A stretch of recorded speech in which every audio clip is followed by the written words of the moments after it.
ಆತ್ಮೀಯ H16 news ಅರ್ಥಾತ್ ಹೇ ಸೀತಾರಾಮಗೆ ಸ್ವಾಗತ. ನಾನು ನಿಮ್ಮವ MI ಅಥವಾ ಮಲ್ಲಪ್ಪ ಜೋತವರ್. ಆತ್ಮೀಯರೇ, ವಿಧಾನ ಪರಿಷತ್ತಿನ ನಾಮನಿರ್ದೇಶನ ಮಾಡುವಂಥ ಸಮಯ ಇದು. ವಿಧಾನ ಪರಿಷತ್ 4 ಸೀಟುಗಳು ಖಾಲಿಯಾಗಿದ್ದಾವೆ. ಅದು ಸರ್ಕಾರ ತಮಗೆ ಬೇಕಂತವ್ರು ಅಂದ್ರೆ ಮೆಜಾರಿಟಿ ಯಾರಿದ್ದಾರೆ ಅವರು 4 ಸೀಟ್ಗಳಿಗೆ ನಾಮನಿರ್ದೇಶನ ಮಾಡ್ತಾ ಇದ್ದಾರೆ. ಅದಕ್ಕಾಗಿ ದೆಹಲಿಗೆ ನಮ್ಮ ಮುಖ್ಯಮಂತ್ರಿ ಜೊತೆ ಉಪಮುಖ್ಯಮಂತ್ರಿ ಸಿದ್ದರಾಮಯ್ಯ ಮತ್ತು ನಮ್ಮ DK ಶಿವಕುಮಾರ್ ಹೊರಟಿದ್ದಾರೆ. ಇದು ಮೇಲ್ಕಾಣು ಒಂದು ಮೇಲ್ಪದರಿನ ಒಂದು ವ್ಯವಹಾರ. ಹೌದು, ತಮಗೆ ಬೇಕಂತವ್ರಿಗೆ, ಪಕ್ಷ ಕಟ್ಟದವ್ರಿಗೆ, ಪಕ್ಷವಾಗಿ ದುಡಿದವ್ರಿಗೆ, ನಿರಂತರವಾಗಿ ಪಕ್ಷದ ಸಂಪರ್ಕ ಇಟ್ಕೊಂಡವ್ರಿಗೆ, ಅಂಥವ್ರಿಗೆ ಮತ್ತು ಭವಿಷ್ಯದಲ್ಲಿ ಲಾಭ ಆಗುವಂಥವ್ರಿಗೆ, ಅವರಿಂದ ಆರ್ಥಿಕ ಸಹಾಯ ಆಗುವಂಥವ್ರಿಗೆ ಹೆಲ್ಪ್ ಮಾಡೋದು ವಿಶೇಷವಾಗಿ ಪಕ್ಷಗಳು ಮಾಡುತ್ತಾ ಬಂದಿರ್ತಾವೆ. ತಮಗೆ ಬೇಕಾದಂಥವ್ರನ್ನ ಯಾವುದೇ ದೃಷ್ಟಿಯಿಂದ ಇಟ್ಕೊಳ್ರಿ ಅವರು.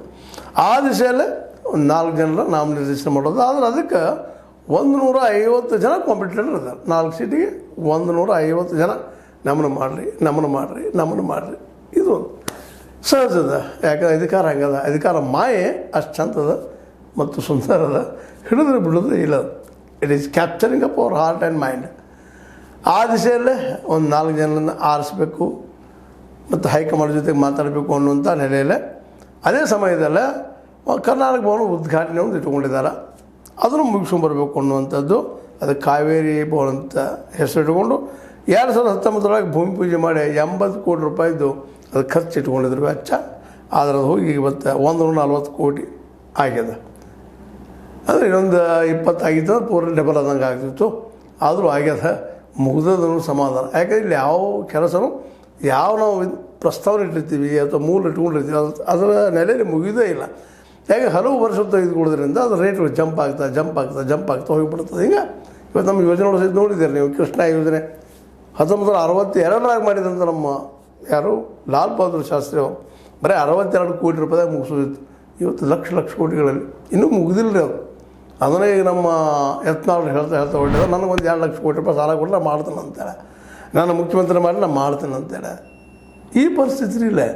ಹಂಗೆ ಅದೇನೂ ಇರಲಿ, 80 ಕೋಟಿ ಇದ್ದು ಈಗ 140 ಕೋಟಿ ಆಗ್ಯದ, ಮುಗಿದದನ್ನು ಸಮಾಧಾನ. ಇಂದಿನ ಕಾಲಕ್ಕೆ ಇನ್ನೂ ಒಳಗಿನ ಯುದ್ಧಗಳಿದ್ದಾವೆ. ಏನಂದರೆ ಅಧ್ಯಕ್ಷಗಿರಿಯನ್ನು ಬದಲು ಮಾಡ್ಬೇಕಂತೇಳಿ ಒಂದು ಗುಂಪು, ಇಲ್ಲ ಅದು ಉಳಿಸ್ಕೊಳ್ಳೇಬೇಕಂತ ಇನ್ನೊಂದು ಗುಂಪು. ಅದು ನಿಮ್ಗೆ ಗೊತ್ತಾಗ್ಬಿಟ್ಟಿತ್ತು. ಸಿದ್ದರಾಮಯ್ಯವರು ಹೇಗಾದ್ರು ಮಾಡಿ ಒಬ್ಬ ಅಧ್ಯಕ್ಷರನ್ನು ತರಬೇಕು, ತಮ್ಮ ಮನುಷ್ಯನ ತರಬೇಕು, ತಮ್ಮ ನಂತರ ಅವರೇ ಮುಂದುವರಿಬೇಕು ಅನ್ನೋ ಒಂದು ಆಸೆ. ಅಧ್ಯಕ್ಷರಿಗೆ ಯಾರು ಏರ್ತಾರಲ್ಲ ಇವತ್ತು ಅವರ 2028 ಮುಖ್ಯಮಂತ್ರಿ ಆಗ್ತಾರೋ ಅನ್ನೋ ಒಂದು ಇವತ್ತು ನಡೆದು. ಸ್ವತಃ ನಮ್ಮ ಸಿದ್ದರಾಮಯ್ಯನವರಂತೂ ಇದು ಕೊನೆ ಚುನಾವಣೆ ಅಂತ ಹೇಳ್ಕೊಂಡ್ಬಿಟ್ಟಿದ್ದಾರೆ. ಮೋಸ್ಟ್ ಪ್ರಾಬಬ್ಲಿ ಅವರು ಇದನ್ನು ಕೊನೆಯ ಚುನಾವಣೆ ಮತ್ತು ಕೊನೆಯ ಅಧಿಕಾರಾವಧಿಯಿಂದ ಮಾಡ್ಬೋದು. ಯಾಕಂದ್ರೆ ಈಗ ಆಲ್ರೆಡಿ DK ಅವರು ಮೈಂಡ್ ಮಾಡಿದ್ದಾರೆ ಅಂತ ಅನ್ನಿಸ್ತದೆ. ಯಾರೇನೂ ಹೇಳಿ ಈ ನಾಳೆ 2.5 ವರ್ಷ ಆದ್ಮೇಲೆ ಅಧಿಕಾರ ಕೊಡಬೇಕು ಅನ್ನೋದು ಮಾತನ್ನು ಹಿಡಿದ ಅದನ್ನು ಬಿಟ್ಟು ಕೊಟ್ಟೆ ಅವ್ರ ಮನಸ್ಸು ಗೆದ್ದ ಅವ್ರ ಹಿಂಬಾಲಗಳು ನಮ್ಮ ಕಡೆ ತೆಗೆದುಕೊಳ್ಬೇಕು ಅನ್ನುವಂಥ ಒಂದು ಸಾಹಸನೂ ಮಾಡ್ತಾ ಇದ್ದಾರೆ ಅಂತೇಳಿ ಸುದ್ದಿಗಳಿದ್ದಾವೆ. ಯಾಕಂದ್ರೆ ಅವರಂತೂ ಬಿಡೋದಿಲ್ಲ. ಸಿದ್ದರಾಮಯ್ಯ ಜೊತೆಗೆ ನಮ್ಮ DK ಅವರು ಕಲಹಗಣಿತರ, ಚಾಳಗಣಿತ, ನಾನಾ ಮುಖ್ಯಮಂತ್ರಿ ಕಲಹಗಣಿತರ ಸಹಜವಾಗಿ ಅವ್ರ ವ್ಯಕ್ತಿತ್ವ ಕಡಿಮೆ ಆಗ್ತಾ ಹೋಗ್ಬೋದು. ಮತ್ತು ಇವರೆಲ್ಲ ಬೆಂಬಲಿಗರು, ಸಿದ್ದರಾಮಯ್ಯ ಬೆಂಬಲಿಗರು ಹೆಚ್ಚಿದ್ದಾರೆ, ಮಿನಿಸ್ಟರ್ಸ್ ಹೆಚ್ಚಿದ್ದಾರೆ, ಶಾಸಕರು ಹೆಚ್ಚಿದ್ದಾರೆ. ಅವ್ರ ಬೆಂಬಲ ಪಡ್ಕೊಳ್ಳೋದು ಭಾಳ ಕಷ್ಟ ಆಗ್ತದೆ. ಅದಕ್ಕಾಗಿ ಅವ್ರೇನಪ್ಪ ಅಂದ್ರೆ ಮೋಸ್ಟ್ ಪ್ರಾಬಬ್ಲಿ ನಮ್ಗೆ 2 ವರ್ಷ ಆದ್ಮೇಲೆ ಕೊಡ್ರಿ ಅನ್ನೋದು. ಆದರೆ ಕೊನೆ ಅಂತಕ್ಕೆ ಬಂದಾಗ ಆಯ್ತು ತೊಗೊಳ್ರಿ, ಮುಗಿಸಲಿ, ಅವರು ಹಿರಿಯರಿದ್ದಾರೆ ಅಂತೇಳಿ ಒಂದು ಉಪಕಾರ ಮಾಡಿದ ನೇಚರ್ನಲ್ಲಿ ಅದು ಮಾಡಬೇಕು ಹೊರಟಿದ್ದಾರೆ. ಆದರೆ ಅದೇ ಕಾಲಕ್ಕೆ ಸಿದ್ದರಾಮಯ್ಯ ಬೆಂಬಲಿಗರು ಇವತ್ತು ಸತೀಶ್ ಅವರಾಗಿರ್ಬೋದು, ಇನ್ನುಳಿದವರಾಗಿರ್ಬೋದು, ಇಲ್ಲಪ್ಪ ಅಧ್ಯಕ್ಷರು ಚೇಂಜ್ ಆಗಲೇಬೇಕು ಅಂತ ಚಾಲೆಂಜ್ ಮಾಡಿ ಹೋಗಿ ಎಲ್ಲ ಮಾತಾಡಿ ಬಂದಿದ್ದಾರೆ. ಚೇಂಜ್ ಮಾಡಿರಿ, ಬೇರೆ ಸಮುದಾಯದವ್ರು ಕೊಡ್ರಿ, ಅವರು ಆಗಲಿ, ಅದರಲ್ಲೂ ದಲಿತರೊಬ್ಬರು ಅಧ್ಯಕ್ಷರಾಗಲಿ ಅನ್ನುವಂಥ ನೆಲೆಯಲ್ಲೇ ಒತ್ತಡ ಹಾಕ್ತಾ ಇದ್ದಾರೆ. ಈ ಎಲ್ಲ ಕಾರಣಕ್ಕಾಗಿ DK ಮತ್ತು ಸಿದ್ದರಾಮಯ್ಯರಿಗೆ ಏನು ದಿಲ್ಲಿಗೆ ಹೊರಡಲ್ಲ, ಇದೊಂದು ರೀತಿಯಿಂದ ಎಲ್ಲರಿಗೂ ಏನಪ್ಪ ಅಂತಂದ್ರೆ ಏನಾಗಬಹುದು ಅನ್ನೋಂಥ ಕುತೂಹಲ ಎಲ್ಲರಲ್ಲೂ ಮೂಡ್ತಾ ಇದೆ. ಅಂದ್ರೆ ಇದು ನಡೆದದ್ದು. ಇನ್ನು ಈಗಾಗಲೇ ವಿಧಾನ ಪರಿಷತ್ ಆಯ್ಕೆಯಲ್ಲಿ ಹಿಂದುಳಿದವರಿಗೆ ಅಥವಾ ಅತಿ ಹಿಂದುಳಿದವರಿಗೆ ಅಥವಾ ಸಣ್ಣ ಸಮುದಾಯಗಳಿಗೆ ಅಷ್ಟು ಆದ್ಯತೆ ಕೊಟ್ಟಿಲ್ಲ. ವಿಶೇಷವಾಗಿ ಈ ದೃಷ್ಟಿಯಲ್ಲೇ BJPಗರು ಅದಕ್ಕೆ ಮುಂದಿದ್ದಾರೆ. ಇವ್ರಿಗಿಂತಲೂ OBC ಜನರಿಗೆ ಒಂದಿಷ್ಟು ಅಧಿಕಾರ ಕೊಟ್ಟು ಮತ್ತೇನೋ ಮಾಡಿ ಇತಿಹಾಸ ಪರಂಪರೆ ನಮ್ಮಲ್ಲಿ ಹಂಗದ. ಆ ನೆಲೆಯಲ್ಲೇ BJPಗರು ಒಂದಿಷ್ಟು ಇವ್ರಿಗಿಂತ ಮುಂದಿದ್ದಾರೆ ಕಾಂಗ್ರೆಸ್ಗಿಂತಲೂ. ಕಾಂಗ್ರೆಸ್ಸಿಗರಲ್ಲಿ ಕೇವಲ ಈಗ ನೋಡ್ರಿ ಇರುತ್ತಿರುವಂಥ ಈ ಪರಿಷತ್ ಸದಸ್ಯರೆಲ್ಲ OBCಯಿಂದ 9 ಮಂದಿ ಇದ್ದಾರೆ. OBCಯಿಂದ ಎಲ್ಲ ಬಂದು OBC ಹಿಂದುಳಿದವರು 9 ಇದ್ದಾರೆ. ಒಂದು ಒಕ್ಕಲಿಗರು ಅಷ್ಟೇ 8 ಕೊಟ್ಟಿದ್ದಾರೆ, ಲಿಂಗಾಯತರಿಗೆ 7 ಕೊಟ್ಟಿದ್ದಾರೆ. ಮುಸ್ಲಿಮರಿಗೆ 4 ಕೊಟ್ಟಿದ್ದಾರೆ, ಪರಿಶಿಷ್ಟ ಜಾತಿಗೆ 3, ಪರಿಶಿಷ್ಟ ಪಂಗಡಕ್ಕೆ 1, ಕ್ರೈಸ್ತರಿಗೆ 1 ಹಿಂಗೆ ಡಿವೈಡ್ ಮಾಡಿ ಕೊಟ್ಟಿದ್ದಾರೆ.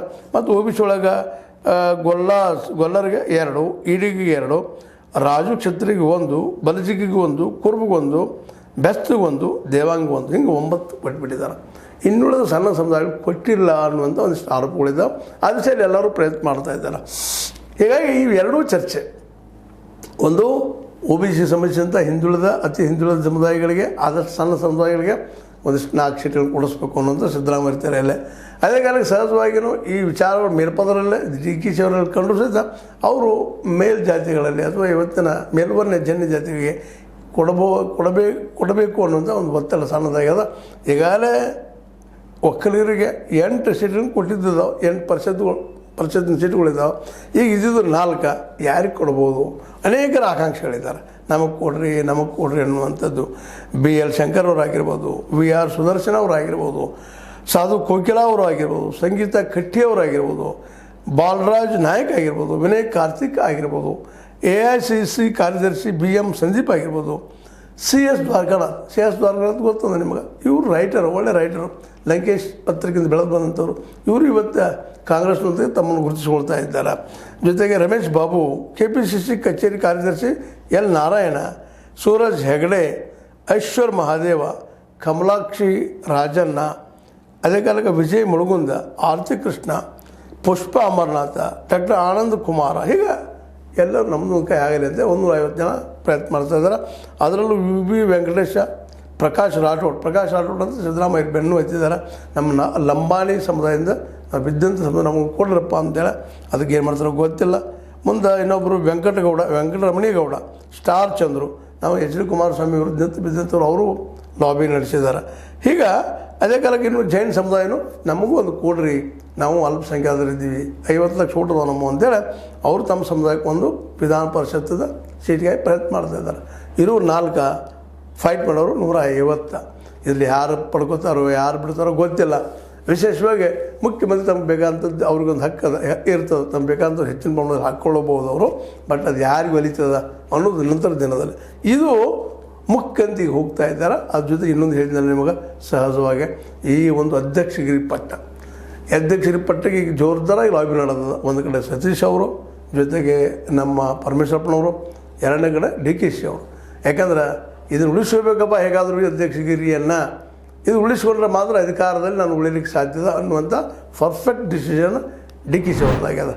ಅದು ಇವ್ರಿಗೂ ಗೊತ್ತಾಗ್ಯದ. ನಾವು ಒಂದೇಳೆ ನಾಳೆ ಮುಖ್ಯಮಂತ್ರಿ ಆಗಬೇಕಾಗಿತ್ತಂದ್ರೆ ಮೇನ್ ಬರೋದನ್ನ ಅಧ್ಯಕ್ಷರಿದ್ದಂಥವ್ರ ಈ ಮುಂದಿನ ಮುಖ್ಯಮಂತ್ರಿ ಹಾಗೂ ಸಾಧ್ಯತೆಗಳಿದ್ದಾವೆ. ಮತ್ತು ಅವರಿಗೂ ಗೊತ್ತದ, ಸತೀಶ್ ಅವ್ರಿಗೆ ಆಯ್ತು, ಇನ್ನುಳಿದವ್ರಿಗೆ ಆಯ್ತು, ಸತೀಶ್ ಮತ್ತು ಇನ್ನುಳಿದವ್ರಿಗೆ. ಈ ಸಂದರ್ಭದಲ್ಲಿ ನಾವು ಸಿದ್ದರಾಮಯ್ಯ ಇದ್ದಾಗ ಅದನ್ನು ಅಧ್ಯಕ್ಷರಿಗೆ ನಮ್ಮ ವಶ ಮಾಡಿಕೊಂಡ್ರೆ ನಿಶ್ಚಿತವಾಗಿಯೂ ಮುಂದಿನ ಚುನಾವಣೆಯಲ್ಲೇ ನಾವು ಮುಖ್ಯಮಂತ್ರಿ ಆಗಬಹುದು ಅಂತೇಳಿ. ಮತ್ತು ಈಗಿನ BJPಯ ಒಂದು ಒಳಜಗಳ ಯತ್ನಾಳರ ಮತ್ತು ನಮ್ಮ ಯತ್ನಾಳ ಜೊತೆಗೆ ಯಡಿಯೂರಪ್ಪ, ವಿಜೇಂದ್ರ ಇವ್ರ ಮಧ್ಯೆ ನಡೆದ ಕಾಲದಿಂದಾಗೆ BJP 2028ರಲ್ಲೇ ಗೆದ್ದಿತಾ ಎಂಬ ಪ್ರಶ್ನೆ ಮೂಡ್ತಾ ಇದ್ದ. ಯಾಕಂದ್ರೆ ಎಲ್ಲದರಲ್ಲೂ ಇವತ್ತು ಯತ್ನಾಳರವರು ಯಡಿಯೂರಪ್ಪರನ್ನು ತಡೆಯುವಂಥದ್ದು ಯಾವುದೇ ಪ್ರಸಂಗದಲ್ಲಿ ಹೊರಗೆ ಹಾಕಿಸಲೇಬೇಕನ್ನುವಂಥ ಹಠಕ್ಕೆ ಬಿದ್ದಿದ್ದರಿಂದಾಗೆ ಇಬ್ಬರೂ ಗೆಲ್ಲುವುದಿಲ್ಲ. ಯಾಕಂದರೆ ಈಗಾಗಲೇ KJP ಇತಿಹಾಸದ ಯಡಿಯೂರಪ್ಪನವರು ಪೂರ್ಣವರು ಒಬ್ಬರು ಗೆಲ್ಲಕ್ಕೆ ಸಾಧ್ಯ ಇಲ್ಲ. ಮುಂದೆ ಇವರಂತೆ ನಮ್ಮ ಯತ್ನಾಳರಂತೆ ಒಂದು ದೊಡ್ಡ ಟೀಮ್ ಕಟ್ಕೊಂಡು ಏನೋ ಪ್ರಯತ್ನ ಮಾಡ್ತಾ ಇದ್ದಾರೆ. ಅವ್ರಿಗೂ ಯಡಿಯೂರಪ್ಪ ವಿರೋಧಿ ಬರ ಕೂಡಿದೆ, ಒಂದು 8 ಜನ ಕೂಡಿದ್ದಾರೆ, ಒಂದಿಷ್ಟು ದುಡ್ಡಿದ್ದವ್ರು ಇದ್ದಾರೆ, ಮತ್ತೇನೂ ಇದ್ದಾರೆ. ಅದಕ್ಕೆ 3ನೇ ಪಕ್ಷ ಕಟ್ಕೊಂಡು BJP ಹೊಡ್ತಾ ಕೊಡುವಂಥ ಸಾಧ್ಯತೆಗಳು ಸಾಕಷ್ಟು ಕಾಣ್ತಾ ಇದ್ದಾವೆ. ಹೀಗಾಗಿ ಈ ಕಾಂಗ್ರೆಸ್ಸಿಗರು ಈ 4% ಜನರನ್ನು ಸಿದ್ದರಾಮಯ್ಯ ಆಯ್ಕೆ ಮಾಡಿಕೊಂಡು ಸಹಿತ DK ಶಿ ಅವ್ರಿಗೆ ಮೇನಾಗಿ ಬೇಕಾಗಿದ್ದು ತಾವು ಅಧ್ಯಕ್ಷ ಉಳಿಬೇಕು ಅನ್ನುವಂಥದ್ದು. ಅದರಿಂದ ಮುಂದಿನ CM ನಾನು ಆಗ್ಬೋದು ಅನ್ನೋದು ತರ್ಕ ಅವ್ರು ಹೇಳಿದ. ಬಟ್ ಏನು ಮಾಡ್ತದೆ ಹೈಕಮಾಂಡ್ ನೋಡ್ಬೇಕಾಗ್ಯದ. ಎಲ್ಲರೂ ಅವರ ಲೆವೆಲ್ದಲ್ಲಿ ಒಂದು ಬ್ಲ್ಯಾಕ್ ಮೇಲ್ ಅಂತಿರತ್ತೋ ಮತ್ತೆ ನಿಂತರು ಮಾಡ್ತಾ ಇದ್ದಾರೆ.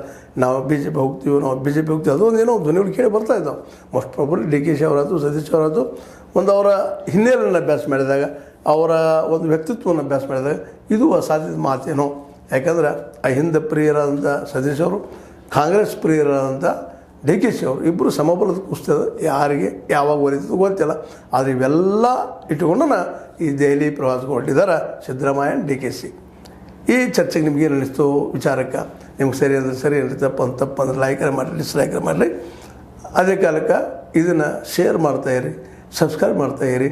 ಯಾಕಂದರೆ ಹೇ ಸೀತಾರಾಮ್ ಅರ್ಥಾತ್ H16 ನ್ಯೂಸ್ ಇದು ಸತ್ಯದ ಕೈಗಳಲ್ಲಿ ವಂದನೆಗಳು.